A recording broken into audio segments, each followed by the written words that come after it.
With a single note, Marie Fredriksson, the iconic vocalist of the 1980s and 1990s, once stopped the globe in its tracks. However, beneath the stage lights and iconic songs was a life filled with sorrow, grief, and incredible fortitude. This is the unsung tale of a real icon, from her sister's murder as a youngster to emotional neglect, from her parents to a life-or-death struggle with brain cancer.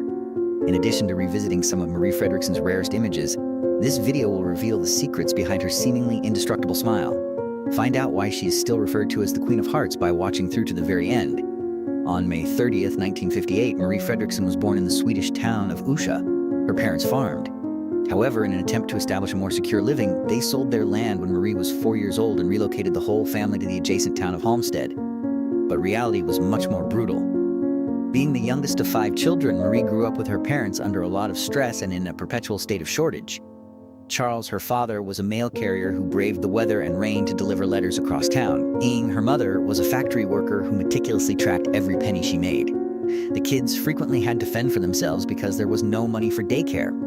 During the calm times when the little house was often deserted, Marie took advantage of her seclusion to practice and dream of becoming a star by standing in front of the mirror. She sung whenever she could and learnt to play the instrument. Even though she was worn out and overburdened, her mother recognized something unique in her youngest daughter's voice. Praise gradually came after she frequently requested Marie to sing for friends. Some people compared her voice to Olivia Newton-John's, which made Marie feel both shy and awed. However, that precarious youth did not endure. Marie's family suffered an irreversible shock when she was just 7 years old. Annie Fredriksson, her oldest sister, was en route to get a dress for her engagement celebration, a happy occasion that the whole family had been looking forward to. Tragic events occurred in place of festivities. Annie Fred died instantly after being engaged in a serious collision with a milk tanker. Marie's entire world fell apart. It was not just a sister who was lost. The entire family's emotional basis was destroyed.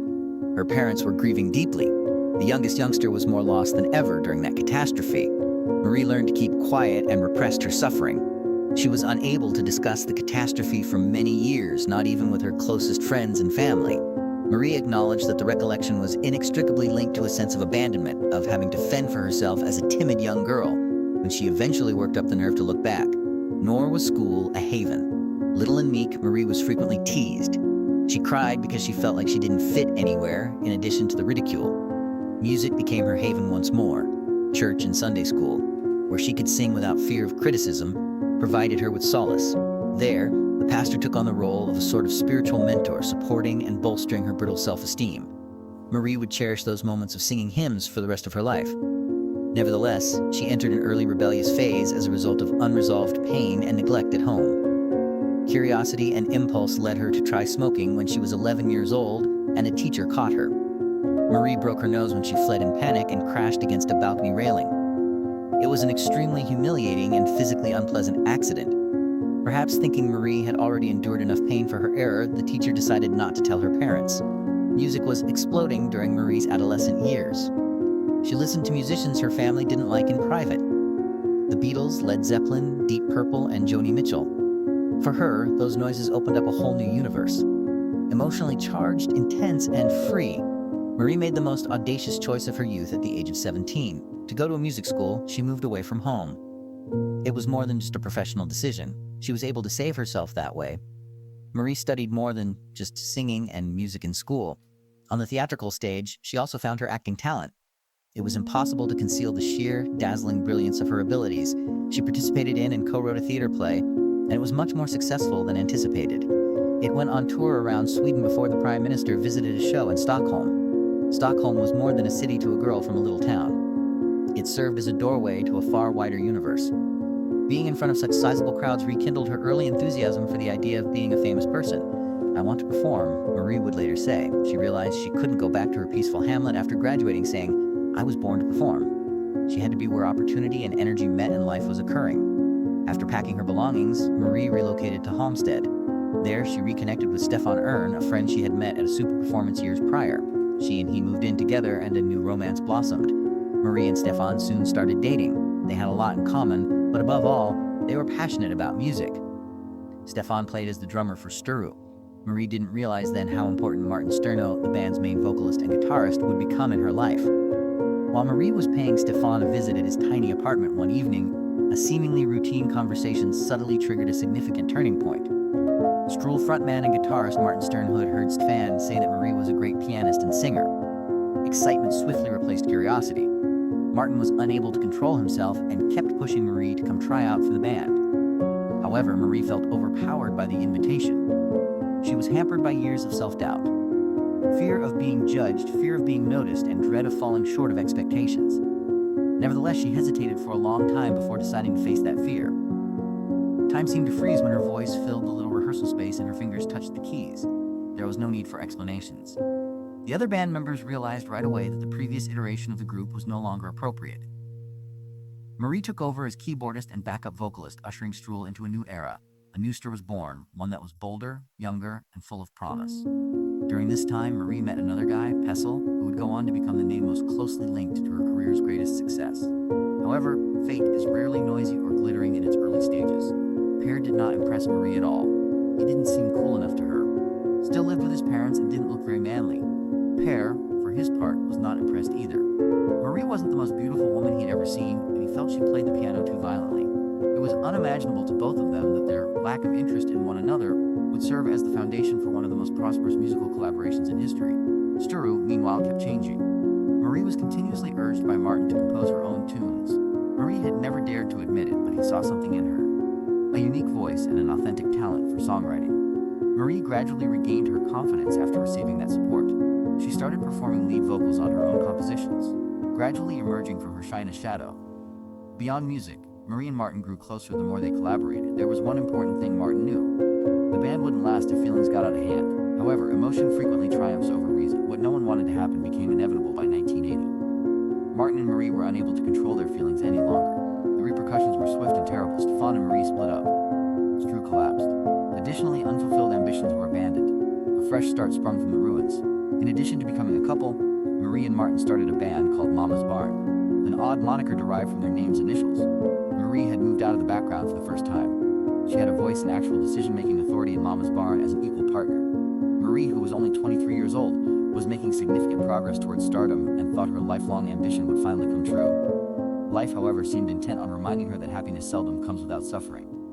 Marie experienced the most agony of her life in 1981. Her father had a heart attack and passed away unexpectedly. Her entire world fell apart due to the shock. Her father, who was her quiet rock and her biggest inspiration, would not survive to witness her success. She suffered from that loss for a long time, but she was also protected from disintegrating by her father's memory. He would never want her to give up, Marie knew. In the midst of celebrations, grief, and accomplishment, Marie felt she needed a change. Despite having signed a record deal, Mama's Barn chose to break up with Martin. The band's dissolution marked the end of a chapter that was both passionate and emotionally taxing. She focused entirely on pursuing a profession on her own. By 1983, Marie received an offer to record. She almost declined, still the timid, insecure girl she had always been. She was terrified. What if she was inadequate? The world might not have known Roxette's name if it weren't for her sister, who encouraged her to have courage and persevere. Luckily, Marie paid attention. Her first track, which was widely played on Swedish radio stations, became a huge smash in 1984. However, for Marie, every moment of achievement seemed to be followed by a painful and deep abyss. She was told to leave the stage by a yell from the audience during a promotional tour for her debut solo album. Her already brittle sense of self must have been severely damaged by that experience. Nevertheless, Marie persisted and continued to play until someone threw a beer cup onto the stage, hitting her square in the head. She was knocked down by the impact, the stage lights went out, blood poured, and the sound of an ambulance interrupted the music. The crew and spectators were shocked when she was taken away with severe injuries. The fact that the incident took place in Marie's hometown, which was already associated with some of her darkest memories, made the pain even worse. That would have been the end for a lot of artists. Not for Marie, though. She was not going to give up. Following her recuperation, she went back on stage, went on tour, continued to sing, and kept going. As though each show was an affirmation that she was still alive. Despite early skepticism, her reputation as a solo performer gradually grew. Marie kept in touch with Per Gessle during this time. Despite their lack of intimacy, they respected one another and occasionally worked together on little projects. Gessle was caught in a bind when Marie's career took off. Feeling like he had reached his lowest point, he boldly suggested that he and Marie become a pair. To achieve a worldwide success, he even went so far as to propose completely giving up Swedish and singing just in English. The concept was viewed by many in the industry as dangerous, if not stupid. Why would two established artists risk everything on a new game that offers no assurances? Marie, however, concurred. Maybe because she was accustomed to balancing the precariousness of optimism and collapse. Roxette was born in 1986. Almost immediately after the publication of their first album, things really took off with the release of their second album in 1988. Ironically, Marie pursued her solo career and put out albums with the pair even as Roxette started to gain popularity. Nevertheless, Roxette was fate's choice, making her one half of one of the largest musical acts in the world. But there is never a high without a corresponding abyss, as Marie had discovered throughout her life. She felt more and more alone behind the stage lights and millions of spectators. She later acknowledged that the private Marie gradually vanished as the artist's vision of Marie Fredriksson grew. She had little room to just be herself. She no longer felt safe even after she located it. Isolation grew stronger. Marie experienced sadness, turned to bars for solace, and turned to drink as a means of numbing the pain. Her personal life quietly fell apart as her profession rose to previously unheard of heights. Marie didn't find light again until 1991, while on tour in Australia.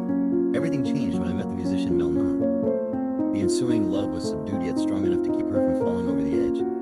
Marie subsequently stated that she might not have been able to continue with Roxette at all if she hadn't met Ma. That love gave her a new life. Her love of music reappeared as a source of life rather than an escape. Over the course of the early 1990s, Roxette released a number of further hit albums. Marie